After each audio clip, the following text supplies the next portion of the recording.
כאין הטוב הולך לדודי למשרים, דובב שפתי ישנים. כן, וחיכך כאין הטוב. גימטריה, חיכך, זה גימטריה דן. Ça fait 54. כן. Et c'est le cheshbon de 3 fois 18. Okay. 3 fois 18, ça fait 54. Okay. Ça allusionne aux 3 tfilotes.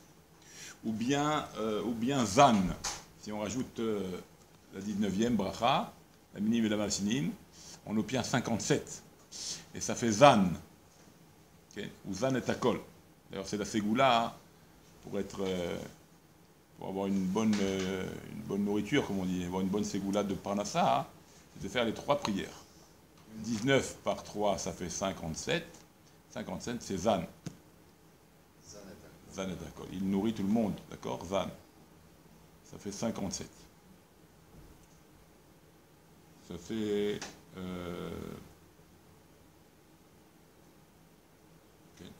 57. Zan et akol. Ça fait aussi Shabbat, c'est pour ça qu'on a l'habitude de dire Mizmor les David. Mizmor les David, on a l'habitude de dire, comme il n'y a pas Shabbat, les 3 tfilotes de 19 brachot, on n'a pas 57 brachot le Yom HaShabbat, donc on a l'habitude de dire au Kiddush le Mizmor les David. Et si vous faites attention, il y a 57 mots, d'accord, qui viennent représenter le Nyan de l'abondance. Okay. Mizmor les David. C'est marqué là-bas, lo yersar, il donne déchets yarbitseni, même menuchot et aleni. Donc on voit que là-bas, de l'Bokhu, lo yersar, il ne va pas nous abandonner, il nous manquera de rien. Même ce jour-là où on n'a pas les 57 brachot qui donnent le flux à la parnassa, le fait qu'on dit ce mizmor-là, alors on est assuré d'avoir aussi la bracha. D'accord? Donc c'est pour ça que c'est important de dire aux trois au moment du Kiddush, ouais. Oui, vendredi soir et samedi midi. Et Seuda Shlishit, on répète aussi, on fait encore ce mizmor-là pour Seuda Shlishit dans le chantant. D'accord? Ça, c'est le Yan de Zan. Mais sinon, si on fait 18, ça fait 54, ça fait Dan. Okay.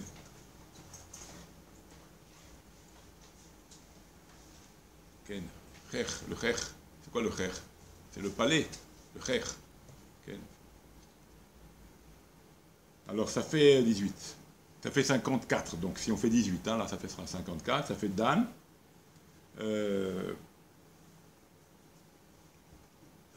Den zibuk bezman agalut rak be'et atfila. ועל זה אמר וחיכך כאין הטוב, היינו בזמן 3 תפילות, donc au moment des 3 tfilotes qui font donc Dan, alors וחיכך, il y a ce côté rach. Il y a ce côté d'adoucissement, comme ce vin qui est bon. Alors il y a aussi cette notion d'adoucissement pour toi, pour la personne. Il ramène ici que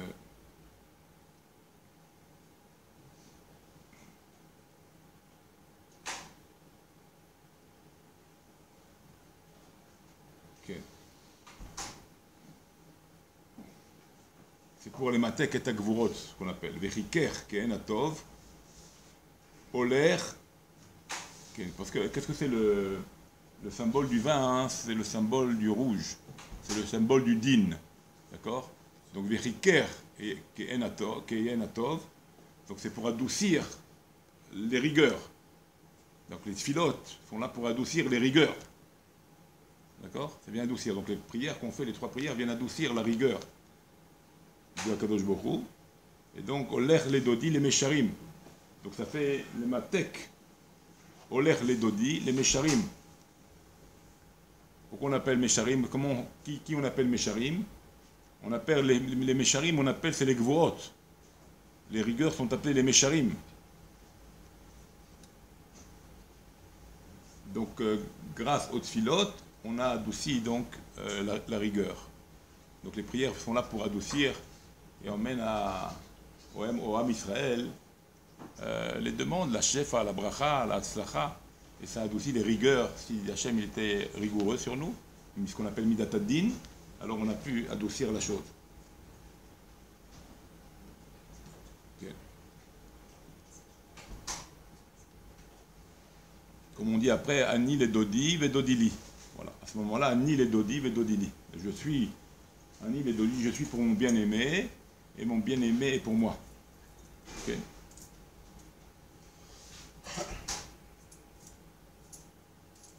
Tu fais attention, dodi. 6. Bravo. Dodi, les dodi. 30 le lamed, le yud, ça fait 40. Le vav et le dalet, ça fait 50. Et le dalet, l'autre dalet, ça fait 54. Donc les dodi, c'est la valeur numérique de 54, qui allusionne aux 3 fois 18, d'accord, qui sont là pour adoucir les rigueurs. Donc la prière adoucit la rigueur, c'est pour ça que la suite, Ani les dodi, vedodili. Ani les dodi. Donc les dodi, c'est aussi Gematria, 3 fois 18, 54. Ça veut dire Ani les dodi, ça veut dire je suis pour mon bien-aimé. À ce moment-là, il est désireux de me donner. Comme moi je vais vers lui, comme moi je fais des efforts, alors ça adoucit les rigueurs et là il te donne. Okay. C'est pour ça qu'il est marqué après aussi Ani les dodi, ve'ala et teshukato. Tu vois maintenant les liens.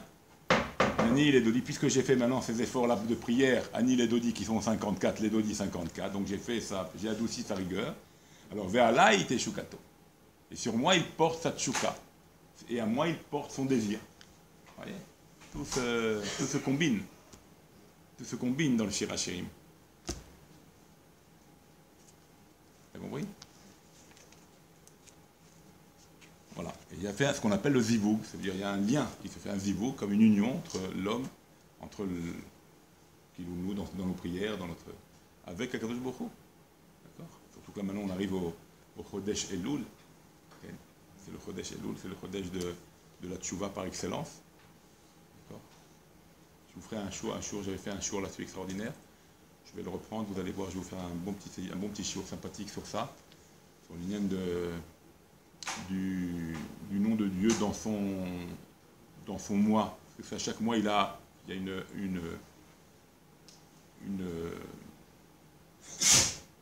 une structure du nom de Dieu, il y a une composition du nom de Dieu dans chaque mois, vous savez ça, hein? Alors, chaque mois, il a une structure, il y a une composition du nom de Dieu. Yud-Ke, Vav-Ke. D'accord? On peut comme il y a 4 lettres, donc on peut le structurer. Ça nous fait 12.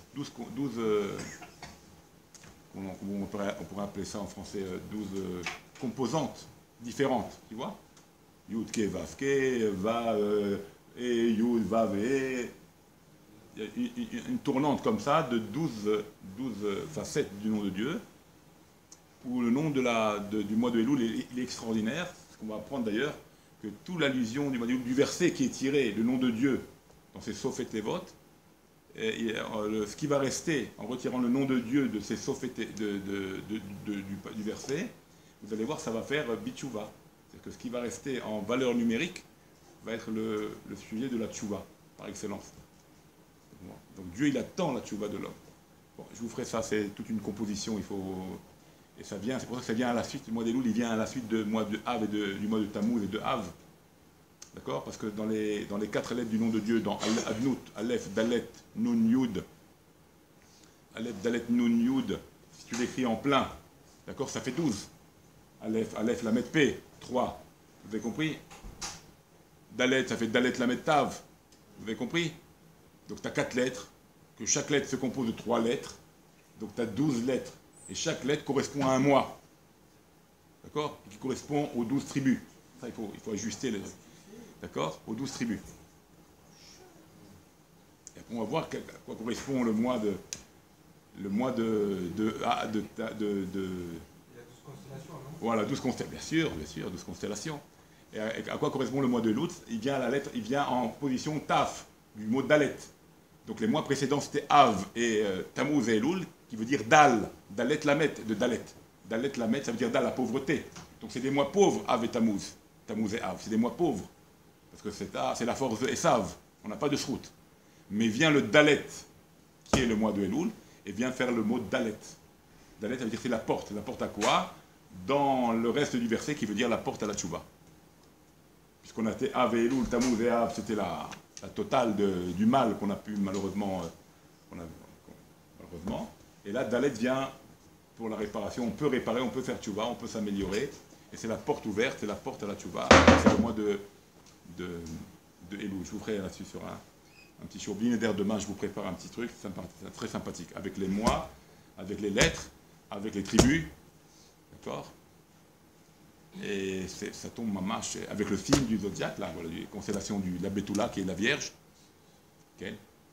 C'est un sujet très important, le sujet de la Betula. Ça correspond au mois de Elul, c'est la préparation. Donc, on veut montrer à Dieu qu'on est propre. On est blanc-bleu. Okay. On n'a pas de péché. C'est pour ça que le mois de Elul, c'est un mois propice à la tchouva. C'est un mois très fort à la tchouva. Il faut faire tchouva pendant ce mois-là. C'est un bon mois.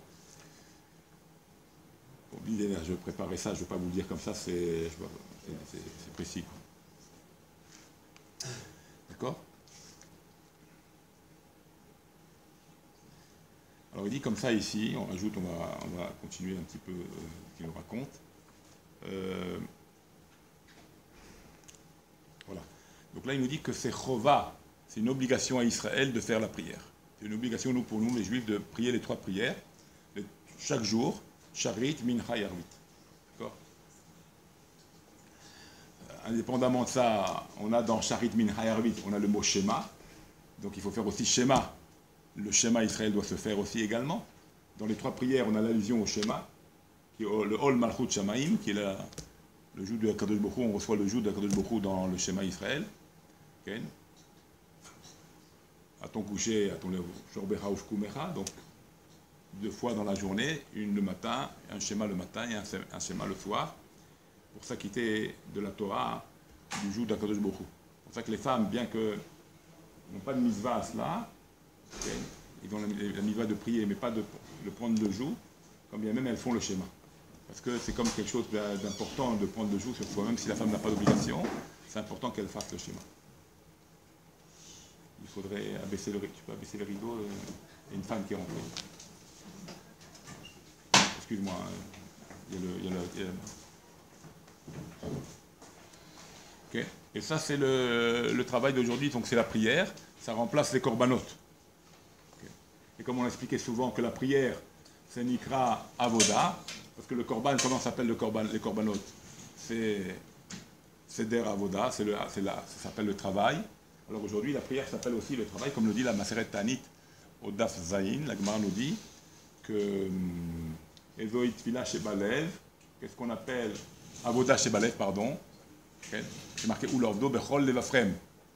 Ça veut dire Ulovdo Bechol Levafrem, parce qu'il y a un travail du cœur. Ulovdo Bechol Levafrem, il y a un travail du cœur. Vezot Tfila, ça c'est la prière.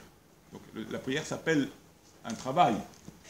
C'est pour ça qu'on le relie avec le korban. Comme était le korban un travail, comme le korban était un travail, la tfila aussi c'est un travail.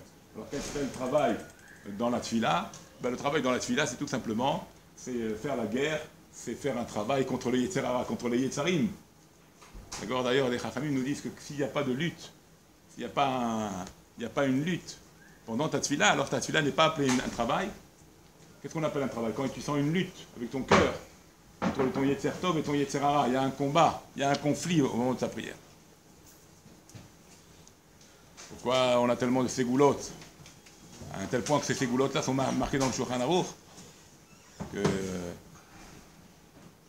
quand on a une mauvaise pensée, alors il faut à tout prix l'enlever pendant le moment de la tefila. Okay.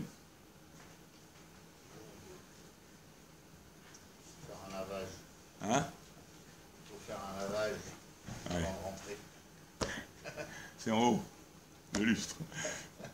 D'accord? Alors, qu'est-ce que j'étais en train de vous dire? Donc, quand tu as une mauvaise pensée, alors tu as une première chose qu'on peut faire. D'après le Rama, il faudrait faire pi, pi, pi. Comme ça. Comme ça. Comme tu craches, comme une femme enceinte. Quand elle a une mauvaise odeur, elle sent une odeur qui... Pas une mauvaise odeur, elle a une odeur qui pourrait la donner une envie de quelque chose qui n'est même pas cacheur, alors on doit faire... C'est pas des blagues. Pas des blagues, c'est bémet. Comme ça pour la mauvaise pensée. Alors, il y en a qui disent que c'est un... Ça s'appelle un effet, parce que ce pi là, il te fait dire un mot. D'accord? Alors le Rama dit... Le Mishnah Brura est fait ramener aussi dans le Kafaraïm, ce sujet-là, donc il s'appelle ça un effet. Alors il conseille de dire dans son esprit, dans sa marchava, Lev Taor Berali Elohim, de Ruach Nachon Chadesh Bekirbi. Et de passer ta main sur le front, et de faire comme ça, une fois, deux fois, et la mauvaise pensée, elle va partir. Donc on voit que quoi, pendant le Zman HaTfila, on voit qu'il y a un conflit, il y a une guerre. C'est pas maintenant halak, si c'est halak, t'as pas fait la prière. Ça veut dire que t'es déjà ailleurs, t'es parti ailleurs. S'il y a le conflit, la pensée, elle ne veut pas partir. Tu la dégages, la mauvaise pensée. Tu fais rentrer la bonne pensée. Tu te concentres aux mots, tu te concentres à chaque mot que tu dis. Et tu as ce conflit-là, votre fille-là, Avoda Shebalev. C'est ça, Avoda Shebalev. Il y a le conflit, il y a la guerre. Donc comme ça, disent les Chachamim à Moussard, que s'il y a le conflit dans la tfila, tu es en train de bien prier. Ta prière, elle est valable. S'il n'y a pas de conflit, tu es à Honolulu là-bas. Tu es dans la plage. Tu es déjà arrivé là-bas, tu as pris l'avion, tu as bien atterri, tu as fait un bon voyage. Tu es encore là-bas. Tu as compris? Tu vas faire le gomel, bravo. Ça veut dire qu'il faut faire attention. Ça veut dire que la tfila, c'est avoda. La tfila, c'est avoda. Okay. Pas avoir de soul marshava, comme pour les corps de pigoul, toutes ces marchavot qui sortaient, qui ne sont pas de shayach le kaban, il faut sortir ça de nous. La même chose pour la tfila, il faut sortir toutes ces mauvaises pensées de nous. Et ça, un conflit, c'est un combat, parce que le Yetzirara, il lâche pas. C'est là qu'il rentre, c'est là qu'il a l'attaque. C'est là qu'il rentre. Dans ces moments-là d'études, des moments-là de trucs, comme c'est barré, oui. Mais pétah hatatrovet, ouvre la porte ici, pétah hatatrovet, le péché, tu ouvres la porte, ça, il sort de toi. Alors qu'est-ce qu'on a dit, qu'est-ce qu'on dit? Moshreu les bêtes à midrash. Est-ce que dehors là-bas, Moshreu les bêtes à midrash, on a que ça à faire. Il faut le rentrer ici maintenant. Oui. Pourquoi on va le rentrer? Parce que justement, la tfila, la avoda, et chadim hasheni, re'im aouvim, un il aide l'autre. Ish ve'arib ya'azor, un il aide l'autre. Alors on va gagner l'Yetzirah. Parce que l'Yetzirah, il est un. Les neshamot sont plusieurs. On vient de différents degrés de neshamot. D'accord? Les Yetzirtov sont de différents degrés suivant ta neshama. Donc quand on est maintenant en minyan, un forum, alors les Yetzarim Tovim, ils viennent se donner un coup de main. Du même Yetzirara qui veut toujours nous faire mourir. C'est pour ça qu'on dit, qu'est-ce que la Gemara? Yetzirara, ou à Satan, ou à Malachamavet. C'est le même. C'est pas maintenant. C'est lui qui va dire, fais le péché. C'est lui qui va t'accuser, c'est lui qui va nous planter. Qu'est-ce que vous voyez? C'est lui qui va nous accuser, c'est lui qui va nous tuer. Donc il a le même pouvoir, il a la même origine, il est le même. C'est pour ça Moshreu le Betamidra. Pourquoi tu dis Moshreu le Betamidra? Pourquoi tu le fais rentrer ici? Parce que c'est ici qu'on va changer le Yetzirara. C'est ici qu'on va pouvoir le travailler. Avec nos Yetzarim Tovim, avec nous tous, avec les bons Yetzarim qu'on a, c'est là qu'on le travaille. Et c'est pour ça que le Avoda chez Balev, à l'époque des Korbanot, c'était des behemoths qu'on emmenait sur le Mizbeach. C'était des behemoths. C'est quoi le behemoth? C'est l'âme animale, le côté animal que nous avons. Et c'est ça qu'on doit sacrifier, c'est ça qu'on doit travailler pendant la tfila. C'est le côté bahami, okay? Le côté animal qu'on doit travailler pour le sacrifier et le donner à Dieu. Le nefesh elokit, il n'a pas...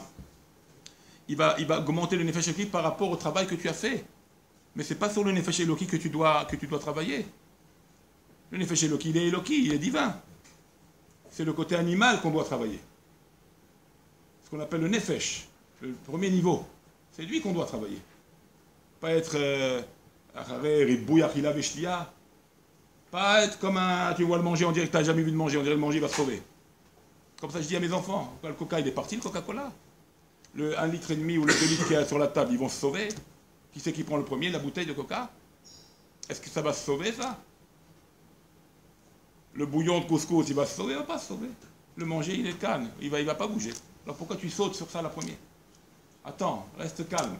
Il y a un ordre, même dans la tfila, il y a un seder achila. D'abord tu donnes au grand des frères, tu donnes d'abord au grand. Et après tu fais passer la chose. Ou au chacham, kavod. Et là tu donnes un ordre à la achila. Et c'est comme ça qu'on apprend. Même aux enfants. Et de rien dire, c'est leur donner la porte fermée à la tchouva. Quand tu dis rien, tu ne réprimandes pas ton fils. Quand on dit réprimander, ça ne veut pas dire maintenant il faut lui mettre un coup de poing et lui mettre une claque et vas-y, envoie-lui. Si tu fais ce que je te dis, et je cut. C'est pas ça, hein. C'est lui donner le chemin. Il y a ce que tu fais là, mais je te dis, c'est pas bien, il faut faire comme ça, mon fils. Tu peux attendre, il n'y a rien de précipité. Le manger, il ne va pas se sauver. Quand tu lui fais montrer qu'il y a ce chemin d'attendre et de faire attention, alors il sait que maintenant il y a deux tableaux. Et quand un jour il va comprendre, alors il va savoir, ah, mon père il m'avait dit qu'il y a aussi ça, ça existe, d'attendre. Et il va s'apercevoir que ça c'est meilleur pour lui.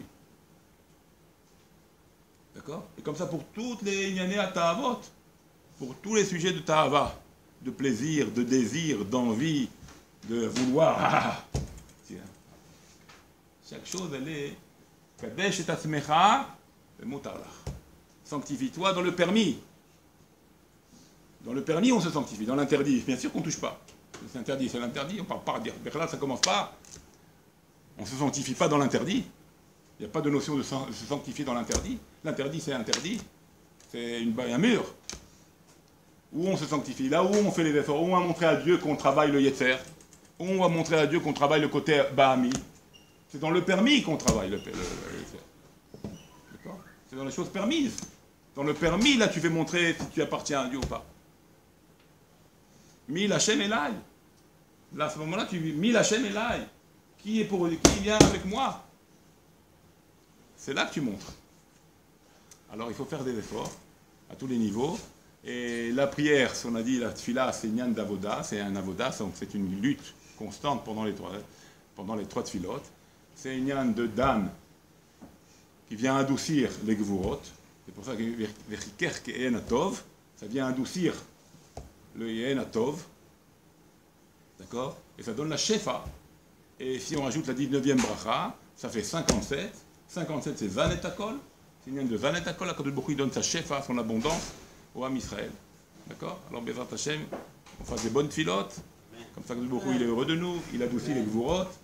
Il fait un zivou avec nous. Il fait une union avec nous. Comme c'est marqué, Anil et Dodi, Vedodili, juste après. À la suite, c'est marqué Anil, Dodi, Vedodili. Et même les Dodi, ça fait Dan, ça fait 54 également. 18 par 3. Ça fait la même valeur numérique. D'accord? Alors, Bezrat Hashem, qu'on arrive à ces notions-là, par la tchouva chez les mains, comme c'est le mois de Elul, le mois de la tchouva, et comme ça on s'arrange. Et comme beaucoup, il est content de nous, de notre prière, et il a envie de donner. On lui donne, il a envie de donner. Alors il faut aller dans ce même sens-là, Bezrat Hashem, même Kenny Ratzon.